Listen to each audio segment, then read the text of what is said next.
You got everything done today. You answered the messages. You showed up. You were present enough. Maybe you even laughed at something. And now it's late, and you're lying in bed. And there's this quiet that should feel like rest, but it doesn't.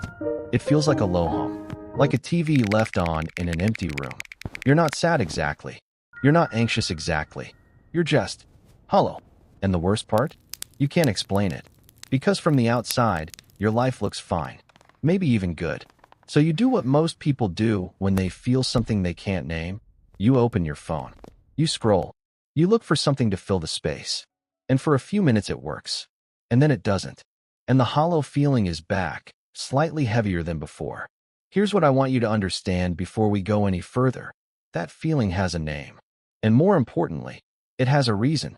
And once you understand the reason, it loses a lot of its power over you. My name is Philex. And on this channel, we talk about the hidden psychology behind the feelings people rarely know how to explain. If this already feels familiar, subscribe. Because today, we're going to understand exactly why life can look fine and still feel completely empty. Now, here's the first thing most people get wrong about emptiness. We treat it like a malfunction, like something broke and we need to fix it. So we push through. We stay busy. We optimize our routines.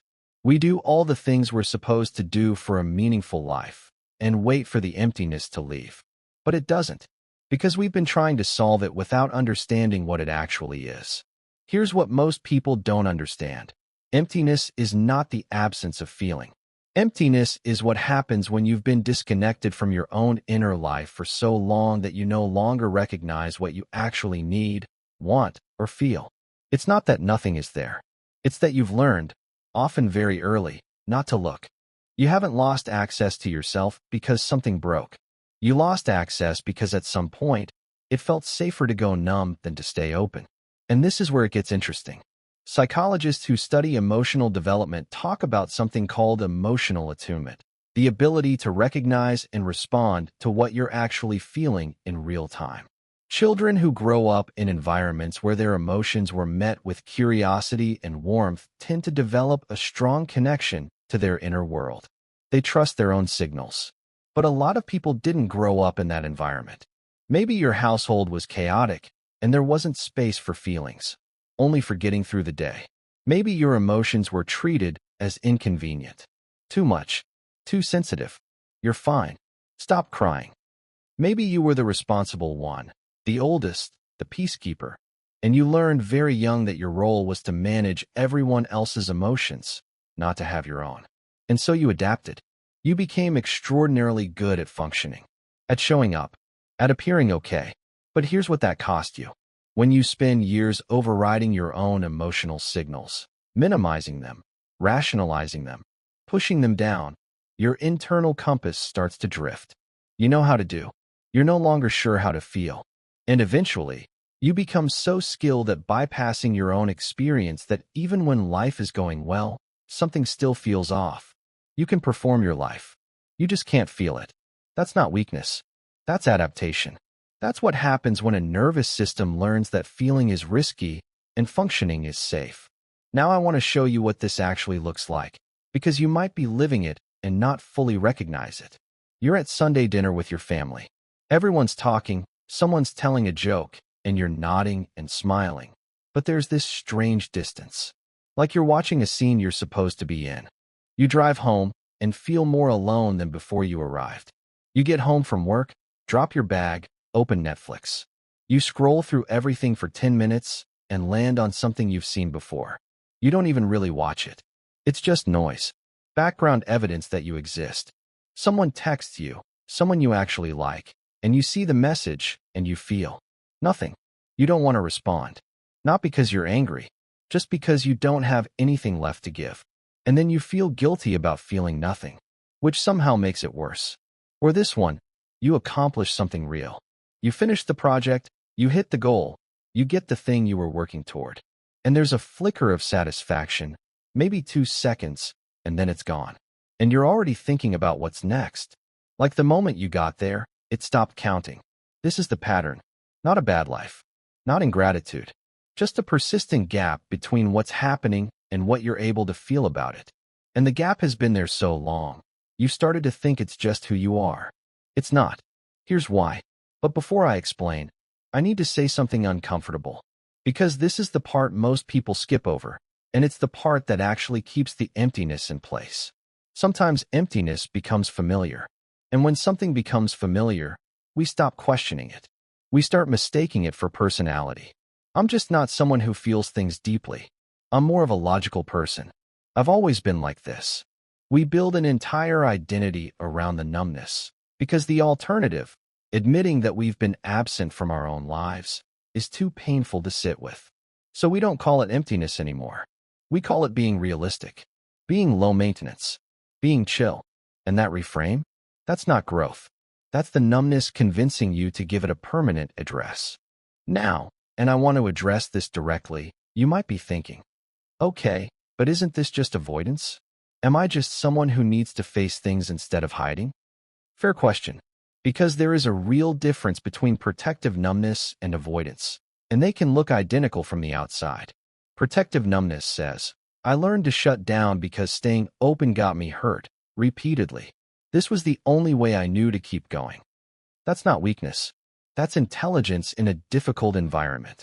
Avoidance says, I know what I feel, and it scares me, so I will do anything not to sit with it. That's the pattern that keeps you stuck. Not because you're broken, but because the discomfort of feeling has started to feel more dangerous than it actually is. For most people who feel chronically empty, it's some of both. And the work isn't to shame yourself for either one. The work is to get curious about which one is operating right now, and ask what that part of you actually needs. Here's the thing most self-help content skips. The answer is almost never another strategy. More productivity, more optimization, more morning routines. None of that gets to the root. The answer, most of the time, is contact with yourself. Here's the thing most self-help content skips. The answer is almost never another strategy. More productivity, more optimization, more morning routines. None of that gets to the root. The answer, most of the time, is contact with yourself. The hardest part is this. Sometimes the emptiness is not asking you to change your life. It is asking you to finally enter it. Here's the reframe I want to leave you with, because this is where the shift actually happens. The emptiness you feel is not a signal that your life is meaningless. It's a signal that you've been living it from a distance. And that distance was built by a younger version of you, one who decided, based on real evidence at the time, that being fully present was too risky. That wanting too much meant getting hurt. That feeling deeply meant being flooded. That it was safer to observe than to be in it. I want you to honor that. That protection did its job. But here's the question. Is it still protecting you? Or is it now keeping you from the life you're actually trying to build? Because you are not that younger version anymore. You've survived things you weren't sure you'd survive. You have more capacity now than you did then. And the part of you still running that old code, the part that goes numb before anything gets too real, doesn't know that yet. Recognizing that is not a small thing. That's actually where everything starts to shift. So what do you actually do with this? Because insight without direction is just beautiful sadness. Here are 5 real things, not a 12-step program, not a productivity system. Just 5 points of contact. Don't fill the hollow. Listen to it. The next time you feel that low hum, resist the instinct to reach for your phone or food or noise. Sit with it for 2 minutes. Ask, what is here? Where do I feel this in my body? Chest, stomach, throat? You're not trying to solve it. You're just making contact. That alone starts to change something. Notice what makes you feel slightly alive. Think back to the last moment that felt genuinely real, not performed, not obligated, not done for anyone else. Where were you? What were you doing? Your body knows the difference between aliveness and numbness. You just have to start paying attention to that signal again. Let yourself want small things, not big goals. Small, real wants. I want to go outside. I want to eat something I actually like. I want one real conversation today. Wanting is a form of contact with yourself. It sounds obvious, but when you've been numb for a while, wanting can feel risky, because wanting means caring, and caring means the possibility of disappointment. Start small. Start real. Question the old story. Under most chronic emptiness, there's a quiet belief running in the background. I don't deserve to want more.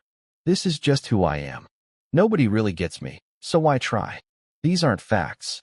They're conclusions a much younger, much more alone version of you drew to make sense of something painful. You're allowed to update them. Return. Once. Right now. Not to some ideal version of yourself. Not to who you were before whatever broke you open. Just return to right now. To your body. To what you're actually feeling. To one small thing that is real and present and yours. That's it. That's the whole practice. Return, again and again, until it starts to feel like home. You're not hollow. You're not broken. You're not someone who got left behind while everyone else figured out how to feel alive. You're someone who learned, very effectively, very early, to build distance between yourself and your own experience. And that distance protected you once. But now it's costing you the very thing you're hungry for. The feeling of actually being here, in your own life, present enough to feel it. The work ahead isn't about becoming someone new. It's about coming back to who you already are. Slowly, without judgment, letting yourself matter to yourself again. Learning that being fully present isn't dangerous. It's actually what you've been waiting for. That might sound simple. For a lot of people watching this, it's the most quietly radical thing they could do. If this video helped you see something you couldn't quite name before, leave a comment below. Tell me, which part hit closest to home? I read every one. And if you want to keep going deeper into the psychology of why we feel, protect, and disconnect the way we do, subscribe. We're building something real here, one video at a time. I'll see you in the next one.